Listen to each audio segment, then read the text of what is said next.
Apocalipsis 3, del 14 al 22. Mensaje a la iglesia de Laodicea.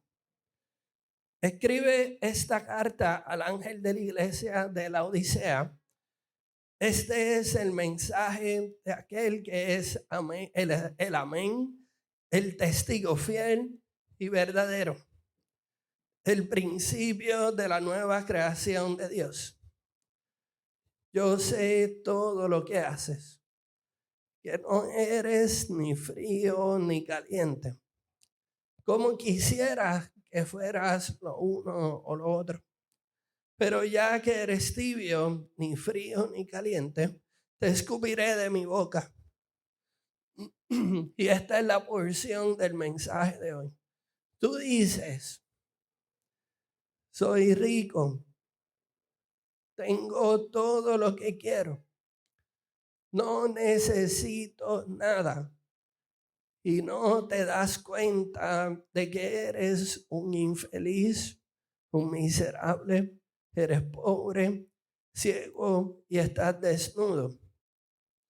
Así que te aconsejo que de mí compres oro, un oro purificado por fuego, y entonces serás rico. Compra también ropas blancas en mí. Así no tendrás vergüenza por tu desnudez. Y compra ungüento para tus ojos, para que así puedas ver. Yo corrijo y disciplino a todos los que amo.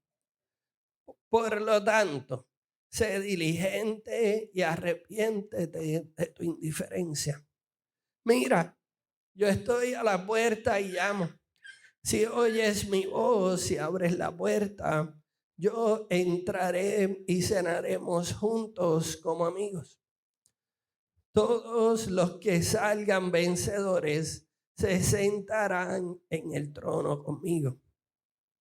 Tal y como yo salí vencedor y me senté con mi Padre en su trono. Todo el que tenga oídos para oír debe escuchar al Espíritu y entender lo que Él dice a las iglesias.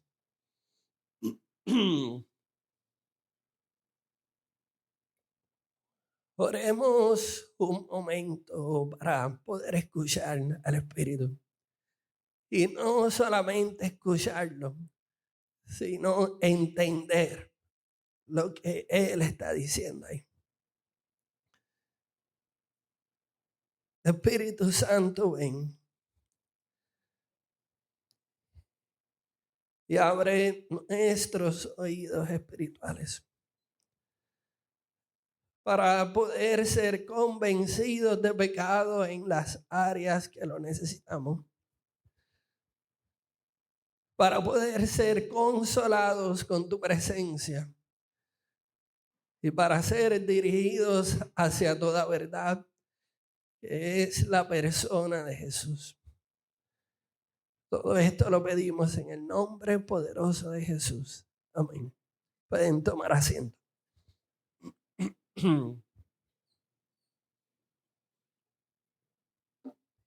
Quiero darles la bienvenida a Iglesia Teópolis. Mi nombre es Eliud Morales y hoy nos encontramos en el segundo episodio de la serie Transiciones. En el primer episodio comenzamos hablando de la transición de tibios a calientes espiritualmente hablando. Y hoy hablaremos sobre la siguiente transición. De la riqueza material a la riqueza espiritual. Esa es la segunda transición que aparece en las órdenes que Jesús les está dando a los creyentes del primer siglo en la iglesia de Laodicea. Como dije en el primer episodio, la porción de esta serie, Apocalipsis 3, del 14 al 22, es un mensaje en el cual Jesús le envía a los creyentes en una ciudad antiguamente conocida como Laodicea, una iglesia real, compuesta por gente real y plantada en una ciudad real. Y al prestar atención a lo que allí está escrito, saltan a mi atención varias cosas, pero hoy nos vamos a enfocar en la siguiente: en la conexión entre la iglesia de la Odisea y nosotros. Hay una conexión ahí bien especial y directa.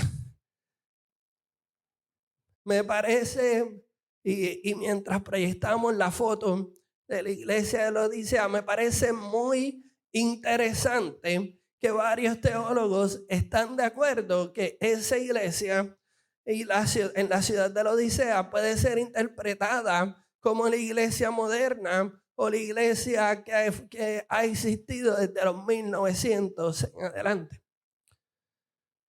Como aprendimos en el primer episodio, podemos concluir que los habitantes de la ciudad de la Odisea eran personas que gozaban de una riqueza superior a las demás ciudades del Imperio Romano. ¿Y cómo lo sabemos? Pues Tácito, el historiador romano, registra que para el año 60 o 61, estos habitantes de la ciudad de la Odisea lograron reconstruir su ciudad entera sin necesidad de la ayuda imperial. Sin embargo, además de esto, encontré la siguiente información de aquella ciudad. Fue una ciudad próspera comercialmente hablando. Estaba ubicada en la intersección entre dos importantes rutas y famosa por sus textiles y lanas de algodón. Era un centro clave para el comercio y el mundo bancario. Y vendían una conocida pomada para los ojos, también prendas para vestir de alta ciudad, y también contaban con un acueducto que les proveía agua tibia. De ahí la conexión de la tibieza espiritual. Y esto está confirmado en las palabras que Jesús les dice en el verso 17. Tú dices: soy rico, tengo todo lo que quiero, no necesito nada, y no te das cuenta de que eres un infeliz, un miserable, eres pobre, ciego y estás desnudo. Lo primero que me llama la atención de ese verso es la gran diferencia que existe entre cómo la gente en la Odisea se autopercibe y la manera en la que Jesús los percibe. Y ambos tenían lo mismo de frente, pero llegaron a conclusiones muy diferentes. Y esto me recuerda en la diferencia de percepción que tengo con mi esposa Nicole. Fíjense que hay muchas diferencias, pero ella ve bien divertido e interesante un día para ir de compras. Y yo lo veo como un castigo y una penitencia. Pero lo mismo sucede al revés. Hay gente diciendo amén por ahí.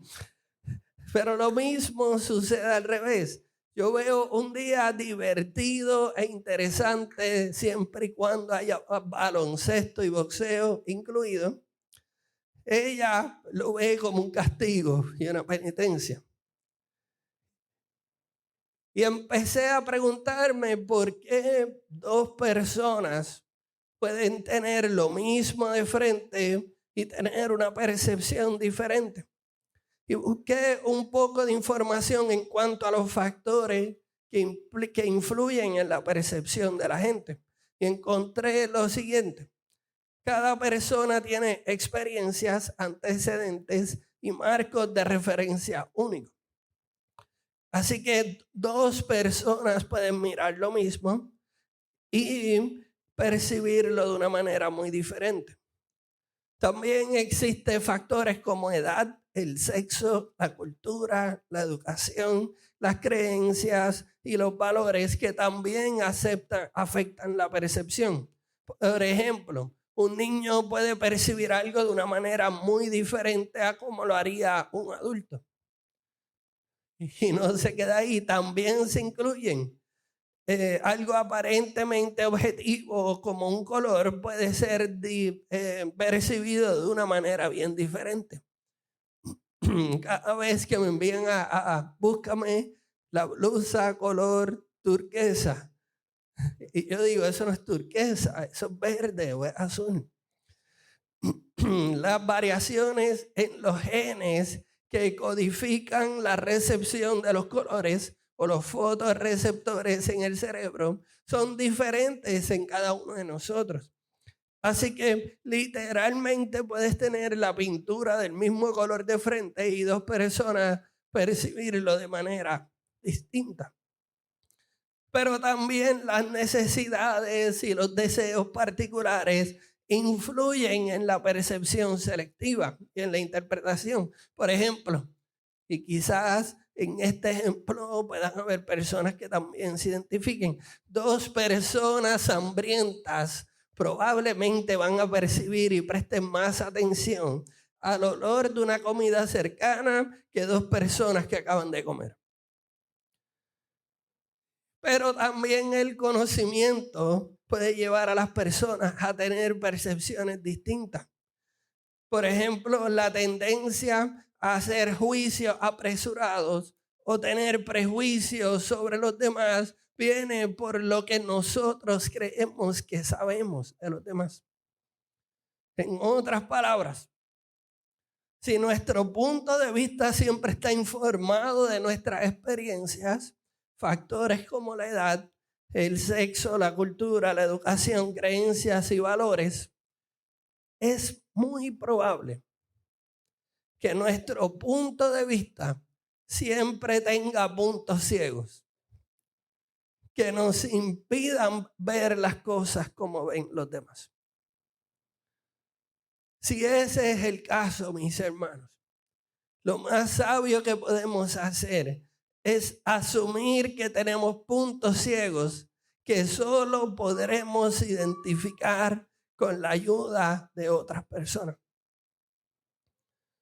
En este momento yo tengo puntos ciegos y solo los podría identificar si ustedes me ayudan. Pero en este momento todos ustedes tienen puntos ciegos y yo les puedo ayudar a identificarlos. Identificar y reparar nuestros puntos ciegos es algo que nos tomará toda la vida. Porque por lo general entramos a toda conversación, yo no sé ustedes, pero yo sí. Yo entro a todas las conversaciones convencidos de que mi perspectiva es la correcta. Que yo soy el que tengo la razón. Y esa es la diferencia entre las perspectivas de otras personas. Pero ¿qué tal de la perspectiva de Jesús? Pienso que es una muy buena pregunta para contestarnos, para hacernos, para luchar con esa tensión. Porque si tengo puntos ciegos en respecto a Nicole, imagínense los puntos ciegos que tengo con respecto a Jesús. Y creo que la siguiente pregunta es una pregunta que nos sirve de primer paso para poder navegar esa tensión. Y es la siguiente. Vamos a hacer un ejercicio. ¿Cuál sería la opinión de Jesús en cuanto a llena ese blanco? ¿Cuál sería la opinión de Jesús en cuanto a la canción que estoy escuchando? ¿Cuál sería la opinión de Jesús en cuanto a la manera en la que le estoy hablando a mi esposa o mis hijos? ¿Cuál sería la opinión de Jesús en cuanto al texto que acabo de recibir y estoy contestando?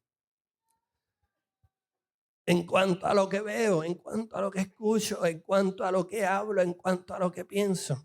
¿Cuál sería la opinión de Jesús? Y es bastante probable de que lo que el mundo ve como bueno, inofensivo y aceptable es visto muy diferente por Jesús. Y precisamente ese era el caso de los creyentes en la Odisea. Ellos miraban una vez y decían, soy rico. Miraban de nuevo y decían, tengo todo lo que quiero. Y miraron una vez más y decían, no necesito nada.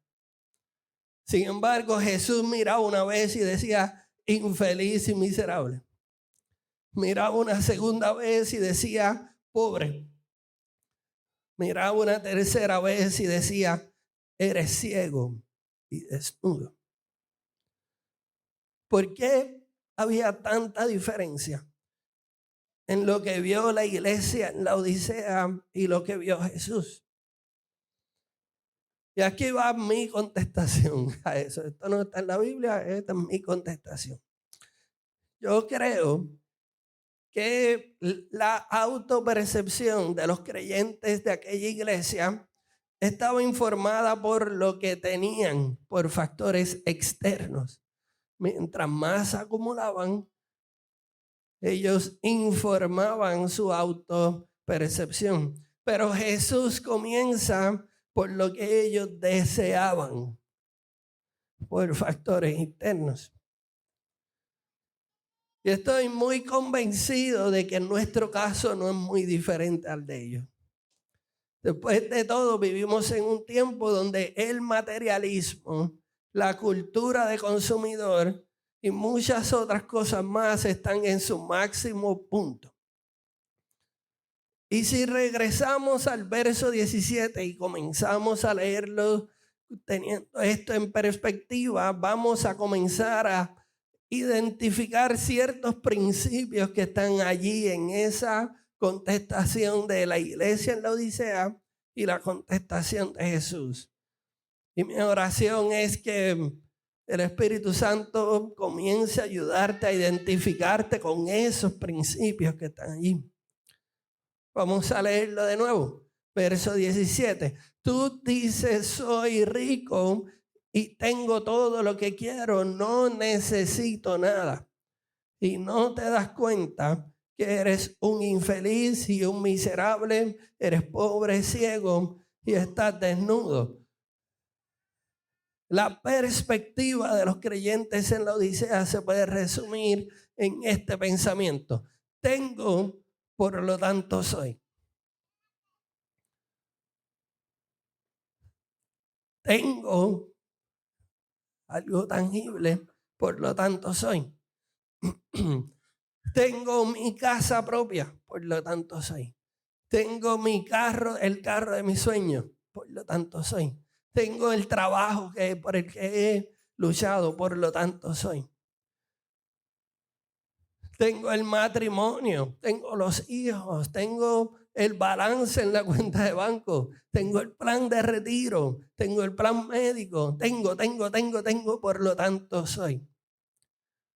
Y fíjense, ninguna de esas cosas son inherentemente malas. Lo que es malvado es creer la mentira de este tiempo de que mientras tú tengas esto y esto, tu identidad va a ser esta. Tengo, por lo tanto soy. Y Jesús, al ver lo que ellos pensaban, les decía lo siguiente: tú deseas, por lo tanto eres. Eso que tanto deseas, eso que se pasa dando vueltas en tu cabeza, es lo que te lleva a actuar de cierta manera. Quiero que preste atención al siguiente pensamiento, porque lo hice y lo escribí con la intención de comenzar a contestar esa mentira que nos vende el mundo materialista. Y es que es posible tener todo lo que quieres al punto de no desear nada y al mismo tiempo ser un infeliz, miserable, pobre, ciego y desnudo a los ojos de Jesús. Es posible. Y muy pocas personas estarían en contra de ese pensamiento. Lo más probable, tú puedes nombrar numerosas personas que a pesar de tener fama, dinero y poder, vivían infelices y miserables. Es más, podrías mencionar algunas personas conocidas que son ricos, infelices y miserables. Y creo que la pregunta no es si el pensamiento es cierto o no. La verdadera pregunta sería, ¿cómo luce mi vida a los ojos de Jesús? ¿A qué conclusión llega Jesús? Porque tal parece que Jesús no está impresionado por las cosas que nos impresionan a nosotros. Él no se impresiona por los logros terrenales. Él no se impresiona por las grandes estrategias y el éxito terrenal. Mis hermanos, al igual que los creyentes del primer siglo en la ciudad de la Odisea, nosotros estamos siendo formados por una cultura y una sociedad materialista. La publicidad y el marketing están enfocados en hacer creer a las personas que la felicidad y el éxito se logran a través de la compra y la acumulación de productos y bienes. Los medios de comunicación y el entretenimiento presentan estilos de vida lujosos y de mucho consumo que la gente aspira a alcanzar. El sistema económico capitalista se basa en el consumo constante para su crecimiento. Y el estatus social tiende a atribuirse a las personas que han obtenido ciertas posesiones. Y esto crea un ambiente de competitividad social, donde los círculos sociales a los cuales nos permiten entrar o nos cierran la puerta en la cara, comienzan con base adquisitiva y con cuánta riqueza tú tienes. ¿Cuánto me conviene ser amigo de? Esa piquiña que nos da al tener el número de teléfono de alguien famoso o influyente y decir, tengo el número de. Jesús no se impresiona por nada de eso. Y es muy probable que la iglesia con letra mayúscula de este siglo tenga que hacer la misma transición que Jesús le describe y le receta a la iglesia de la Odisea. Entonces la pregunta sería, ¿cómo lo hacemos? Porque fíjense, Jesús no solamente dio el diagnóstico, Él también les dijo, esto es lo que tienen que hacer. Jesús contesta la siguiente pregunta en el verso 18. Así que te aconsejo. Fíjense que Jesús comienza con una sugerencia. Esto es lo que te aconsejo.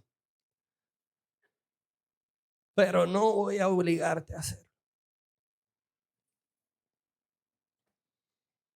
Esto es lo que yo sé que te conviene.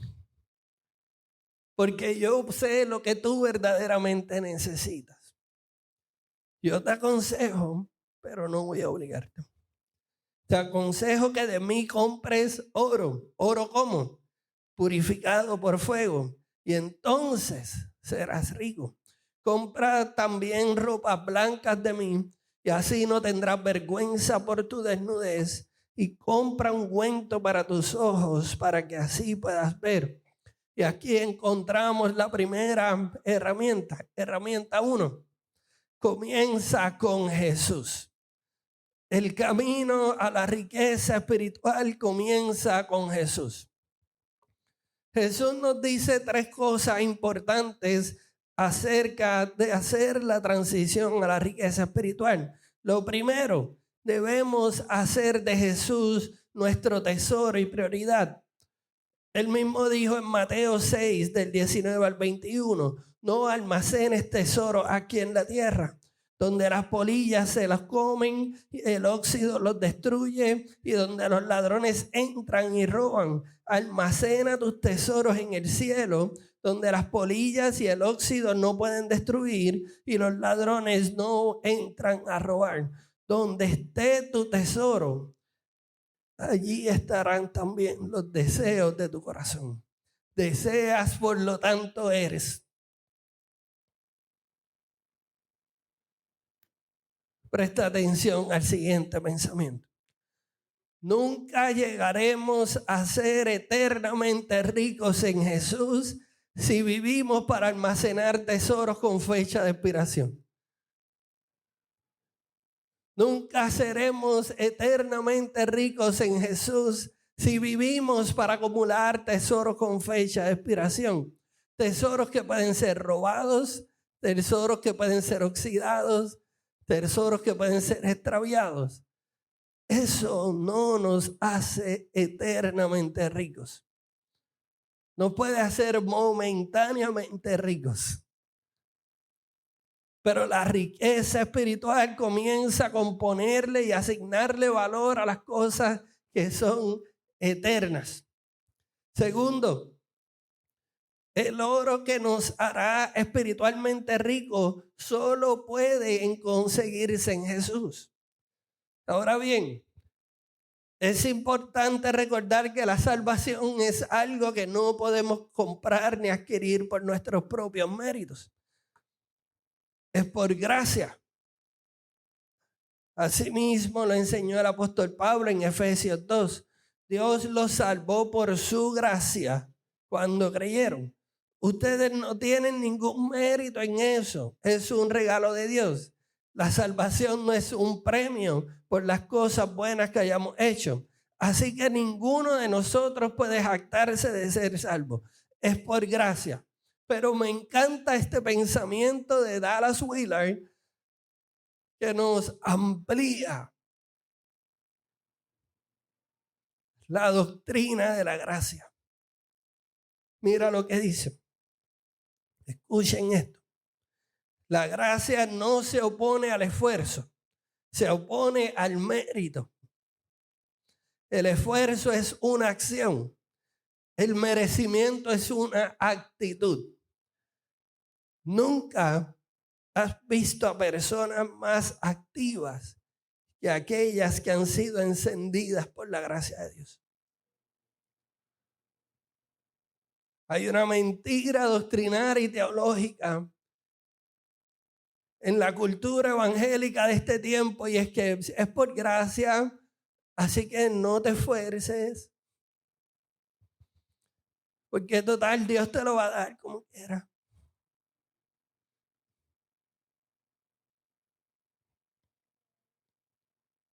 Y nos hacen pensar en esforzarnos por las riquezas de este mundo, que no está mal.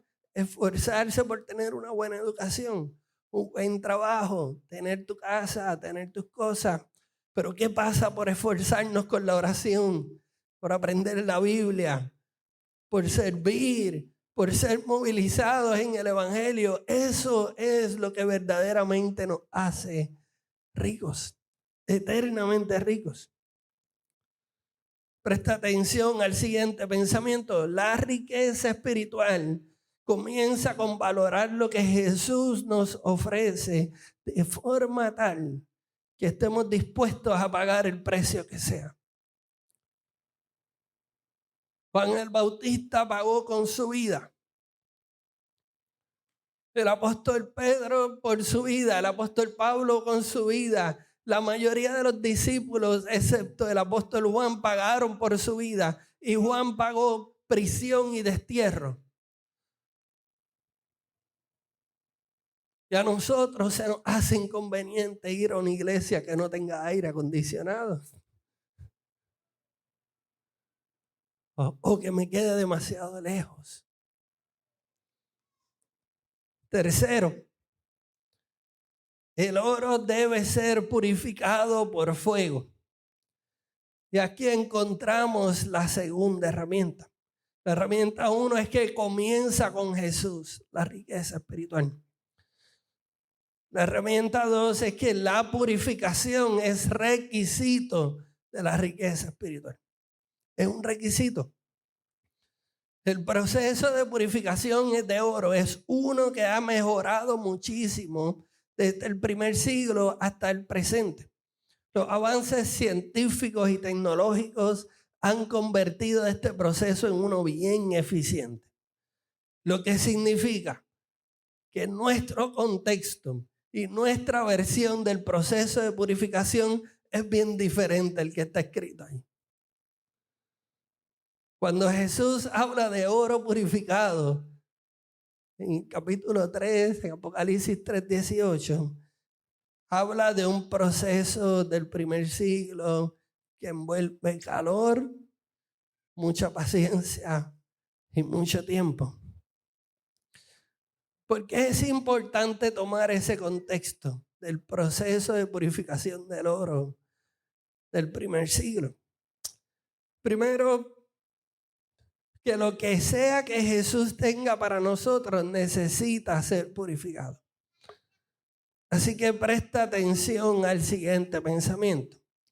La purificación de Jesús no tiene la eficiencia como objetivo.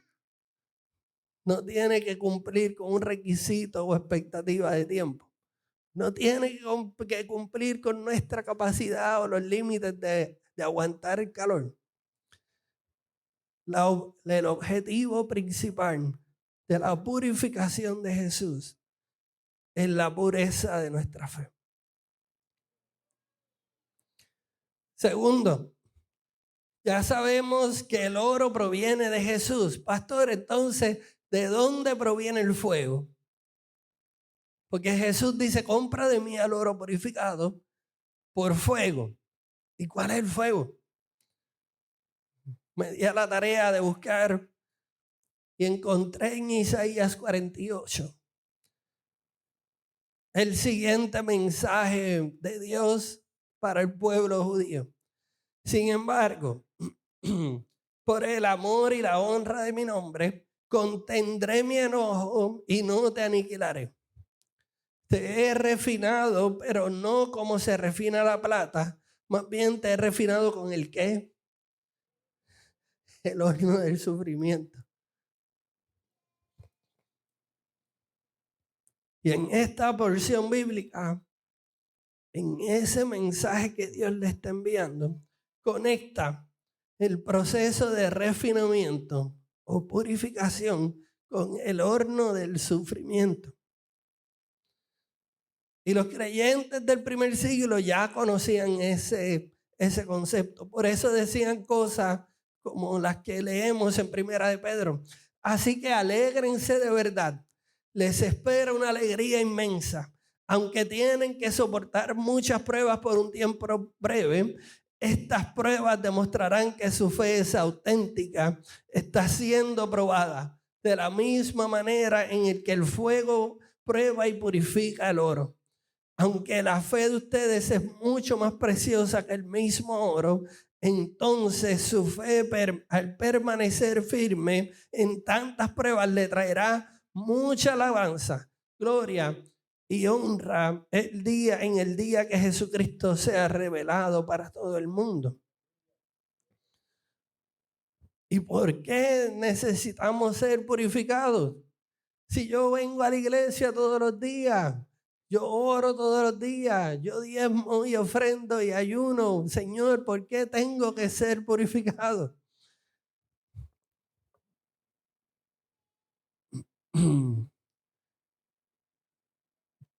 Y quiero que presten atención a este pensamiento y que nos incluyamos todos, porque la primera persona que tiene que incluirse soy yo. La purificación de nuestra fe expone nuestras inclinaciones pecaminosas y heridas que ya estaban escondidas en lo profundo de nuestra alma. Voy a leerlo de nuevo. La purificación de nuestra fe exponen nuestras inclinaciones pecaminosas y heridas que ya estaban escondidas en lo profundo de nuestra alma. Y me quiero explicar en lo siguiente. El fuego era el método principal para purificar algo en el primer siglo, porque ayudaba a identificar aquellas impurezas que se habían mezclado al punto de cohacerse una misma pieza con el oro. Si aplicamos esa ilustración a nuestra formación espiritual, cuando confesamos a Jesús como nuestro Señor y Salvador, recibimos su salvación como regalo. Esto es solamente posible porque Dios pone la fe en nosotros, el oro que Jesús nos da. Y esa fe que Dios pone en nosotros nos ayuda a decidir a seguir a Jesús y vivir como sus aprendices. Ahora bien, de la misma manera que el oro terrenal es contaminado por las impurezas y otros metales, nuestra fe es también contaminada por nuestras experiencias de vida, nuestra naturaleza pecaminosa.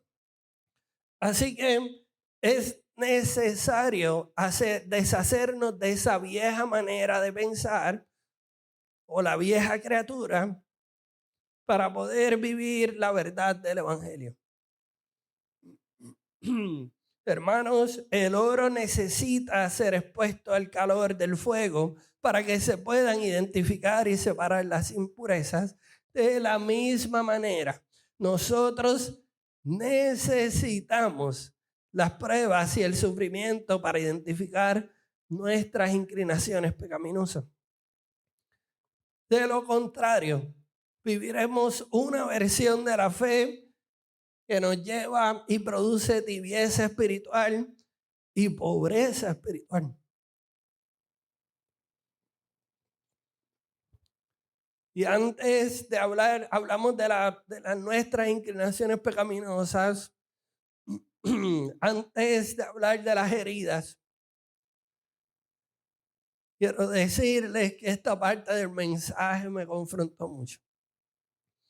Y es posible que se ponga intensa. Así que escuchen, entiendan y permitan al Espíritu Santo hablar. Hablemos ahora de las heridas. Quisiera compartirle el siguiente pensamiento que me ayudó a sobrellevar este proceso de la purificación cuando se trata de las heridas profundas. Y es el siguiente pensamiento. Y quiero que lo escuches y lo hagas tuyo. Jesús no nos inflige con heridas profundas a través de las pruebas y el sufrimiento. Él las expone. Él no nos crea las heridas profundas. Él hace que el sufrimiento las exponga. Y esto es sumamente importante para entender ese proceso, porque las heridas profundas ya existían y existen en nuestra alma. La prueba y el sufrimiento lo que hace es que las expone. De la misma manera que el calor expone las impurezas en el oro. Podríamos vivir por años con resentimientos contra personas y situaciones que nos hicieron experimentar el dolor de unas heridas profundas que ya teníamos cuando llegamos. Y quizás como resultado a experimentar ese dolor, hemos llevado a adoptar pensamientos y actitudes defensivas para evitar pasar por el mismo dolor nuevamente. El gran problema es que cuando evitamos pasar por ese dolor de purificación, evitamos también la sanidad de nuestras almas y se extiende el dolor. Y ahora quiero hacer una pausa porque si alguien está predicando acerca de las heridas profundas del pasado. Debe ser la primera persona en tirarse al medio. Mientras oraba y meditaba en este mensaje, comencé a pedirle al Espíritu que me dijera, ¿dónde están mis heridas profundas? ¿Dónde está ese punto de partida de donde mi espiritualidad y mi falso yo se ha estado alimentando incorrectamente? Y todo comenzó con el divorcio de mis papás. Cuando yo tenía 4 años, 5 años. Fue un divorcio difícil y ambos intentaron separarse, necesitaban su tiempo, ¿verdad? Yo no los culpo por lo que estaba pasando, pero eso fue lo que pasó. Y nosotros, mi hermana y yo, lo que sentimos fue la distancia. Siempre había algo más importante. Y eso me llevó a pensar que si mi Padre terrenal se encuentra distante, pues mi Padre celestial también es un Dios distante. Así que necesito estas 2 manos, necesito este cerebro. Y desde ahí en adelante mi respuesta defensiva y mi respuesta en contra del dolor es, tú tienes que hacer que eso funcione.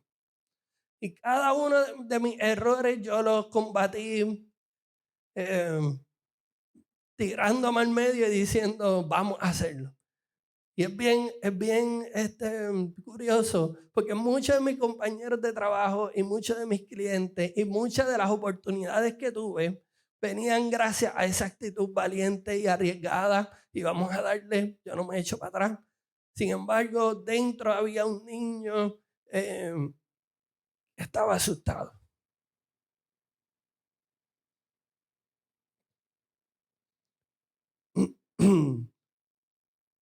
Y para olvidar ese susto y ese miedo terrible que tenía, comencé a usar droga, a salir, a beber, a despejar mi mente porque tenía que darle 10, 12 horas a ese personaje que no le tiene miedo a nada, que nada te quita el gozo, nada te hace sentir nervioso. Ese era un personaje.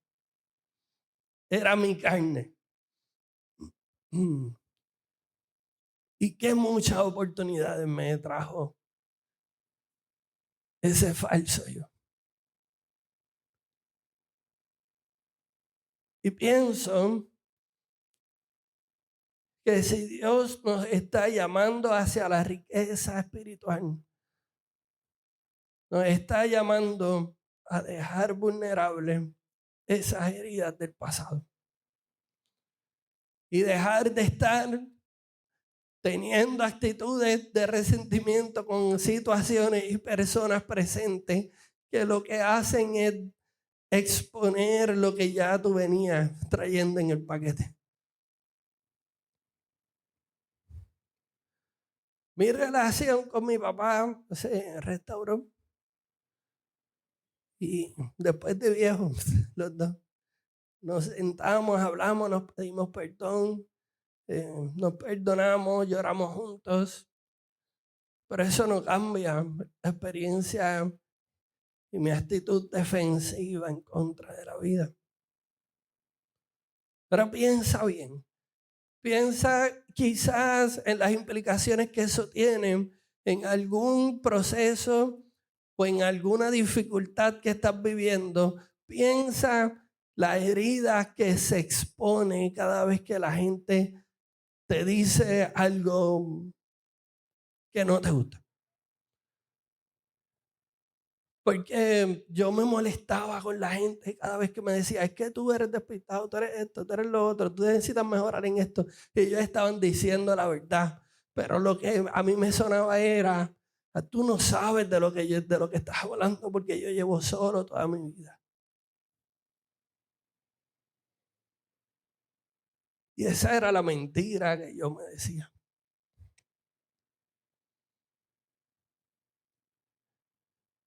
Entonces,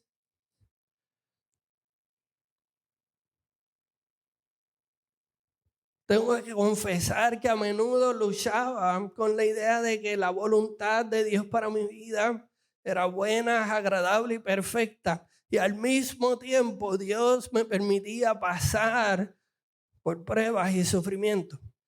Me preguntaba cosas como, ¿cómo es posible que Dios sea un Padre bueno y amoroso y me permite ser probado por el fuego del sufrimiento?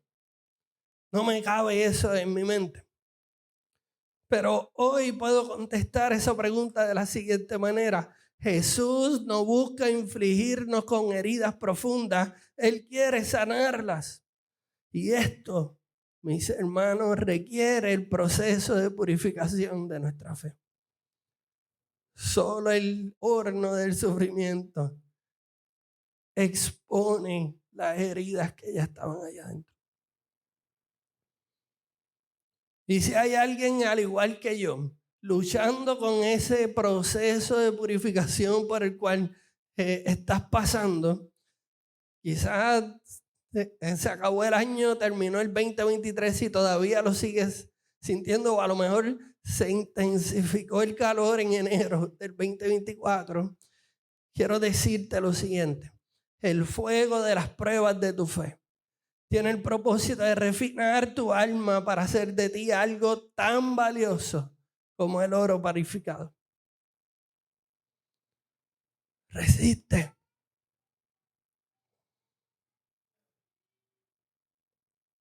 El proceso de purificación puede ser algo doloroso, incómodo, incierto, pero es el indicador de que Jesús está haciendo algo nuevo en ti. Porque Él solo purifica el oro que es de Él. Él no purifica el oro ajeno. Él le dice, compra mi oro. No evites el proceso de purificación. Y entonces, ¿cómo lo hacemos? Porque es difícil pasar por ese proceso y decir, sí, quiero sufrir. Sí, quiero que las cosas en la vida me aflijan. Vamos a leer nuevamente Apocalipsis 3:18. Así que te aconsejo que de mí compres oro y oro purificado por fuego, y entonces serás rico. Compra también ropas blancas de mí, así no tendrás vergüenza por tu desnudez. Y compra ungüento para tus ojos para que así puedas ver. Para los que están tomando nota, la herramienta 1 es comienza con Jesús. La riqueza espiritual comienza con Jesús. La herramienta 2 es que la purificación es requisito de la riqueza espiritual. Y la herramienta número 3 es que debemos vestirnos con la presencia de Jesús. Debemos vestirnos con la presencia de Jesús. El apóstol Pablo escribió lo siguiente para aconsejar a los creyentes del primer siglo en la iglesia de Roma. Les decía lo siguiente para soportar la prueba. Verso 12, en Romanos 13. La noche ya casi llega a su fin. El día de la salvación amanecerá pronto. Por eso dejen de lado sus actos oscuros, como si se quitaran la ropa sucia, y pónganse la armadura resplandeciente de la vida recta. Ya que nosotros pertenecemos al día, vivamos con decencia a la vista de todos.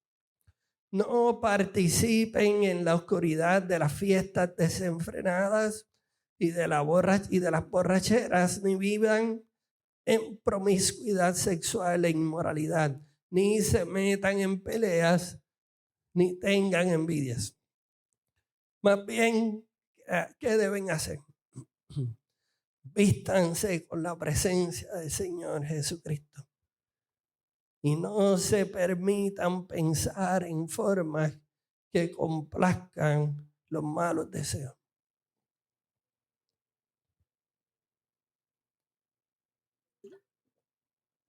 Mis hermanos, alcanzar la riqueza espiritual por nuestras propias fuerzas es imposible. Lo mismo es cierto cuando se trata de soportar la prueba. Es imposible soportarla en nuestras propias fuerzas. La única manera será si practicamos la presencia de Jesús. De hecho, Pablo nos da una verdad poderosa en su carta a los romanos. La única manera en la cual lograremos evitar esto que luchamos tanto, la inmoralidad, el desenfreno, la promiscuidad, la inmoralidad sexual, las peleas y vivir con envidias unos de otros, será vestirnos con la presencia de Jesús todos los días. Fíjense que para la iglesia en la Odisea significaba hacer la siguiente transición. Y creo que es un muy buen principio para cada uno de nosotros. Había que hacer la transición de, ya yo tengo todo lo que quiero y no necesito de nada, de nadie, lo puedo hacer solo. Jesús, hoy más que nunca necesito tu presencia. Y eso hoy y mañana. Jesús, hoy más que nunca, necesito tu presencia.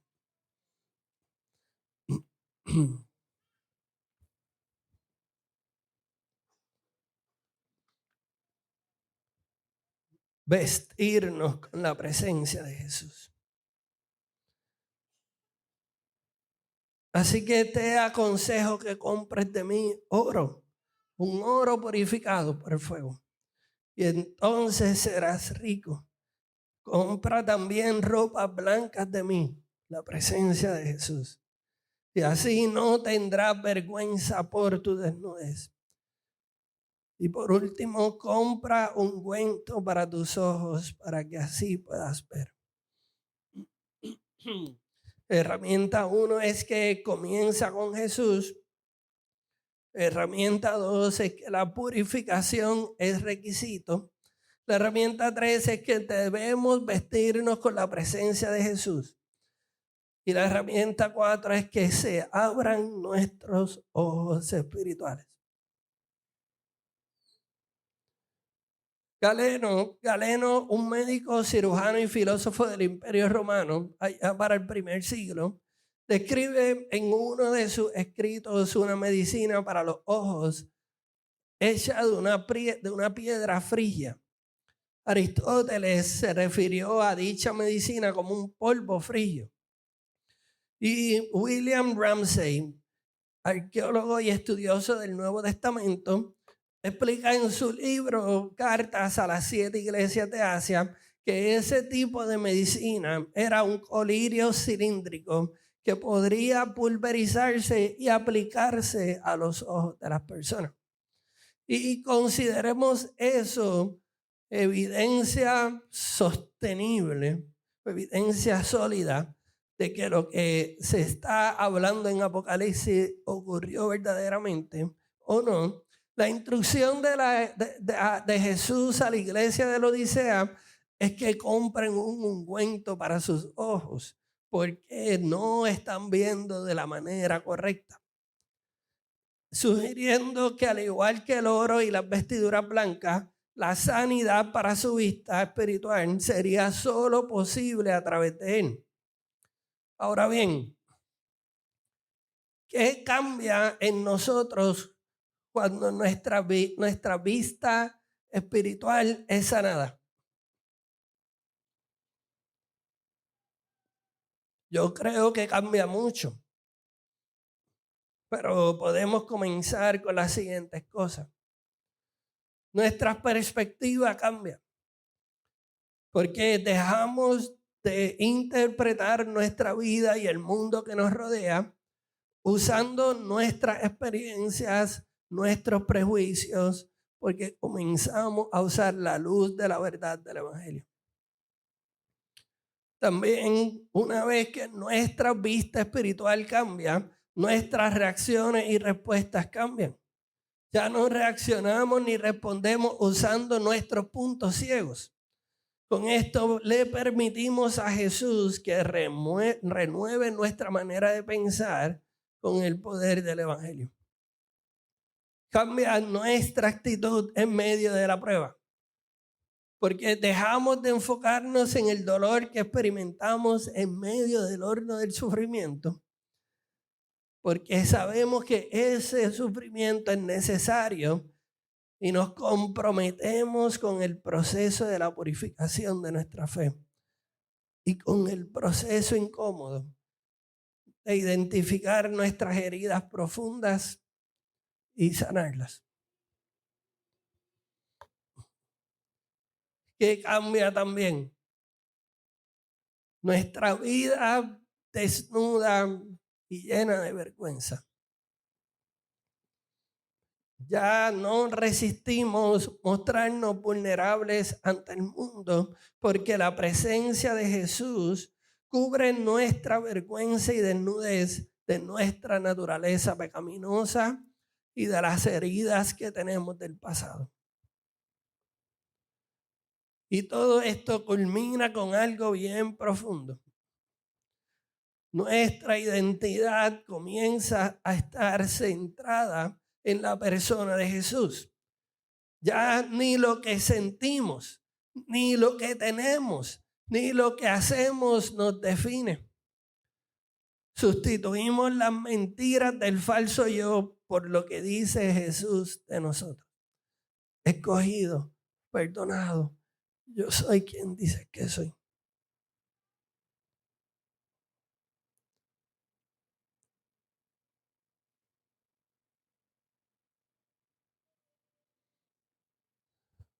Mi historia no se queda en identificar lo que quizás a través de mi vida me ha herido, sino continúa con las personas que yo he herido, porque eso es lo que hace la gente herida, hiere a otras personas.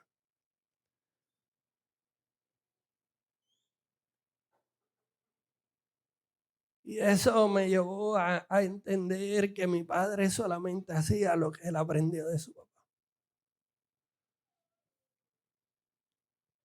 Y que si yo quiero dejar un legado diferente, pues yo no puedo ser ese padre distante de mi hijo. Tampoco puedo ser ese esposo distante de Nicole.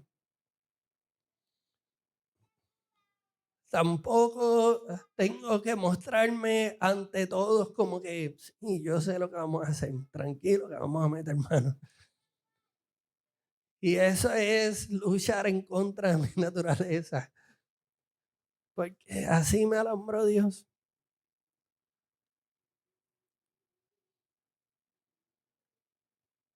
¿Cuánto tiempo llevas luchando con esa persona herida, esa persona asustada, esa persona molesta, esa persona que tiene la agenda de pisar por encima de quien tenga que pisar para poder echar hacia adelante?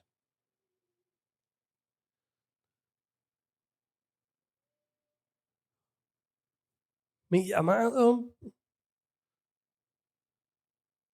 hoy es a la sanidad.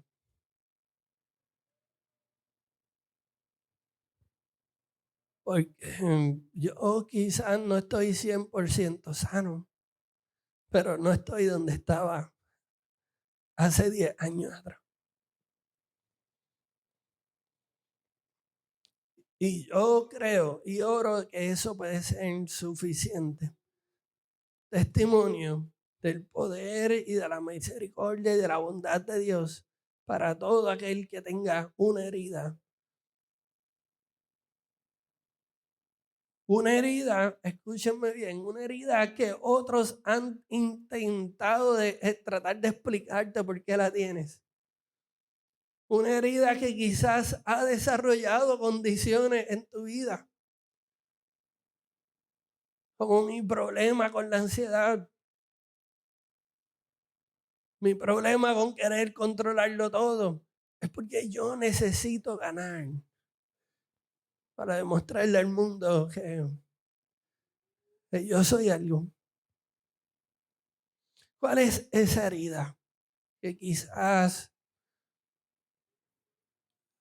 te está impidiendo dar ese próximo paso?